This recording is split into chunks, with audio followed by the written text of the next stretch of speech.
how has the family reacted to the final product, to seeing Tony and?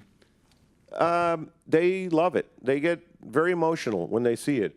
Nick Vallelonga, who's the writer, was always on the set, and I knew the scene was good when Vigo would do a scene, and I'd look over at Nick, and he'd literally be crying. And I'd say, okay, we're good. Let's keep moving on. Because when it was good, he went to pieces. He'd be like, that's my dad. That is exactly my dad. And so it was, no, they're adoring it, and they're really enjoying the whole ride, and it's been a nice thing.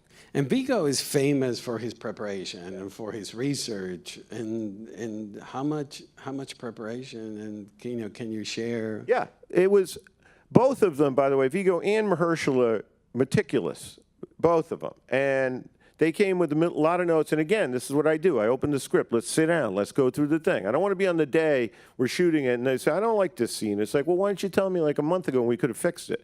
So we go through every page, every line, and we look at stuff.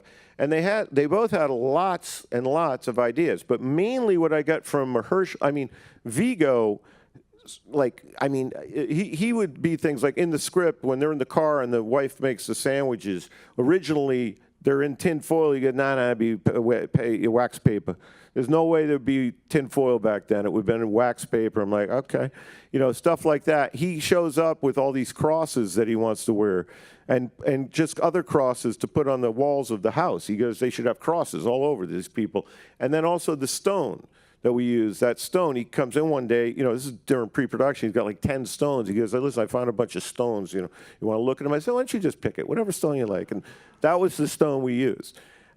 So he was very meticulous, but Mahershala was giving me, it was something more important for me because I was getting a black perspective, and there were a lot of things that we weren't getting right, and he would point out. Now, I'll give you a great example, is the scene where they finally make peace after the YMCA scene when Vigo, Tony Lip proves himself to be more dimensional than Dr. Shirley expected, the way he handled that.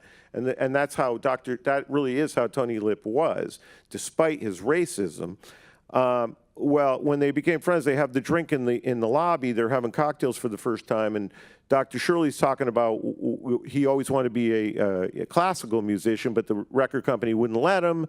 And Vigo says, he says, so what, you trained? He goes, what are you, a SEAL? Anybody could train to do that. But what you do, nobody can do. And personally, I like it better. And as written, Dr. Shirley said, well, thank you, Tony. And that was the end of the scene. And Mahershala read it, said, wait, you think I'm going to give up my classical music because Tony Lip, the 6th grade educated guy, likes what I do? No, that's not good enough. I still couldn't do what I do. I was like, yeah, okay.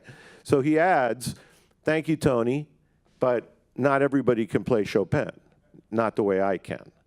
And it gives him, he's not going to just cave because this guy is saying it's okay. That would be like saying, thank God for racism, because I never would have found my music.